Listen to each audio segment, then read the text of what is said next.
Asher, sa oras na ito ay not passable pa rin ang EDSA at ilang kalsada sa paligid ng White Plains. Ella, sa kasalukuyan ay bahagya ng nadaraanan ng mga sasakyan ng EDSA, partikular na dyan sa may bahagi ng White Plains Avenue matapos nga itong harangan ng mga tao at bus ng mga grupong nagsasagawa ng kilos protesta sa lugar.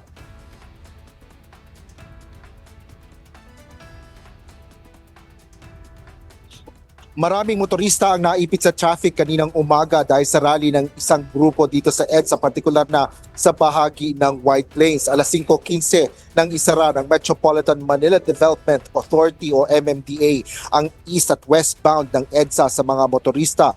Ngunit pagsapit ng alas 6, binuksan ang isang lane ng EDSA White Plains northbound upang makaraan ang mga sasakyan. Hinatak na rin ng Metropolitan Manila Development Authority ang mga sasakyang nakahambalang sa EDSA. Ayon kay MMDA Chairperson Romando Artes, agad silang nakipag-ugnayan sa Philippine National Police upang ito ang mga private vehicles na iligal na nakaparada sa lugar. Binigyan diin ang ng MMDA ang citation ticket para sa mga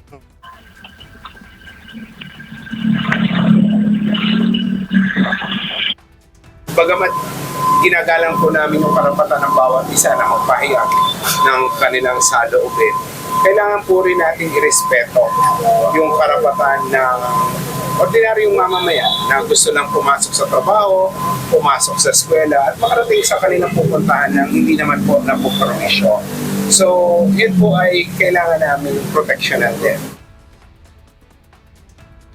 Gusto nito inayos ng MMDA ang barriers ng EDSA carousel sa lugar upang bigyang daan ang mga pribadong sasakyan at huwag nang humantong sa gulo ang pagsasaayos ng trapiko. Nahihirapan po kaming patabihin yung mga nagrarally ng mga tao, nagkukross, humaharang. So instead po na baka magkasakitan pa, although ang instructions naman po ay maximum tolerance sa ating mga motorista, na-move na lang yung barrier para hanggang doon na lang po yung limit ng mga rallyista para po yung mga sasakyan ay dire-diretso makadaan pa rin. Biniging linaw rin ng MMDA na wala rin koordinasyon sa kanila ang grupong kasalukuyang nagtitipon sa EDSA. Sa gitna ng sitwasyon sa EDSA People Power Monument, tiniyak ng Department of Transportation o DOTR na tuloy-tuloy ang operasyon ng EDSA busway at bukas ang lahat ng mga istasyon nito. ng Ortigas northbound dahil sa isang lane lang ang nadadaanan ng mga sasakyan sa ngayon.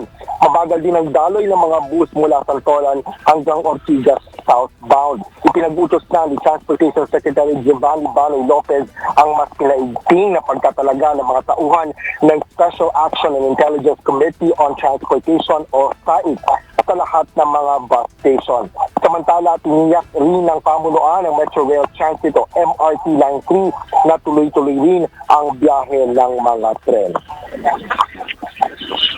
Sa kasalukuyan dito naman sa bahagi ng White Plains Avenue sa kabilang bahagi ito mula doon sa may EDSA. Dito din ay masikip na rin ang daloy ng mga sasakyan, lalo pat ilang bahagi ng White Plains Avenue ang may mga nakaparada mga sasakyan dito at dalawang o isang lane lang sa bawat direksyon ang nadadaanan hanggang nga doon sa may kalagitnaan ng White Plains Avenue at yan ay sarado na sa trapiko hanggang makarating ng EDSA.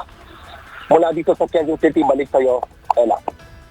Asher, nagkaroon ba ng libreng sakay doon sa mga motorista na naantala para sa pagpasok sa kanilang mga opisina?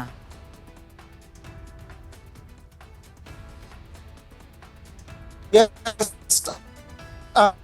Department of Transportation bukod nga ng antala na naidulot nitong mga pagsasagawa ng kilos protesta, partikular na dito sa EDSA busway dahil marami rin na mga naapektuhan dahil kanina maaga pa lang ay hindi na halos madaanan ang mga kalsada dito, partikular na nga dyan sa may EDSA northbound sa may kanto ng White Plains Avenue. Nakita din natin kanina na bahagi nung EDSA southbound naman, doon sa kabila naman ng katapat lang ng EDSA People Power Monument, may bahagi dyan na may ibang mga relihista, mga pedestrian na nag-tipon-tipon din dyan para naman nakaharang doon sa may EDSA, bahagi ng EDSA southbound na nagdulot ng mabigat na trapiko din sa lugar na naka-apekto nga ng mga pumapasok sa opisina at hindi mga pumapasok sa mga eskwelahan.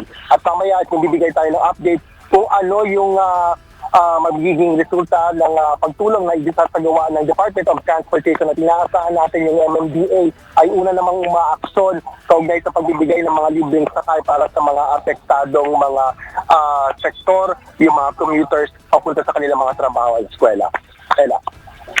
Alright, maraming salamat, Asher Kadapan Jr.